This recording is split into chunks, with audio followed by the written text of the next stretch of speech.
مجھے ابھی میڈیا سے کے ذریعے پتہ چلا ہے کہ وزیر اعظم اعزاز کی نے میرے بارے میں کوئی بے بنیاد الزام تراشی کی ہے یا ایسی بات کی ہے کہ جب عمرہ پر گئے ہیں تو اپنی الماریوں میں 20 کلو سونا رکھ کے اور بچوں کو کس کے حوالے کر گئے ہیں۔ الحمدللہ ہماری کمبائن فیملی ہے، میرے بھائی سارے اکٹھے مل کے رہتے ہیں۔ اللہ تعالیٰ کا بڑا 1 کروڑ شکر ہے۔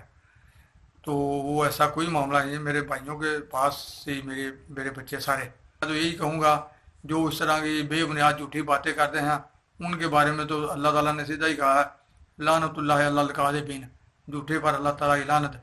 پتہ نہیں ان لوگوں کی اولادیں نہیں ہیں یا ان کی بیٹیاں بچے نہیں ہیں، ان کو خدا کا خوف بھی نہیں ہے کہ اس طرح کی بے بنیاد باتیں کرتے ہیں، بجائے اس کے کہ جو پہلے ہی متاثر ہے، جس کے ساتھ اتنا بڑا سانحہ ہو چکا ہے، اس کے ساتھ کو تردید جا کے کریں یا اس کے ساتھ تجزیہ کر لیں، اور ادھر بیٹھ کے اس طرح کے غلط قسم کے بیانات جاری کرتے ہیں۔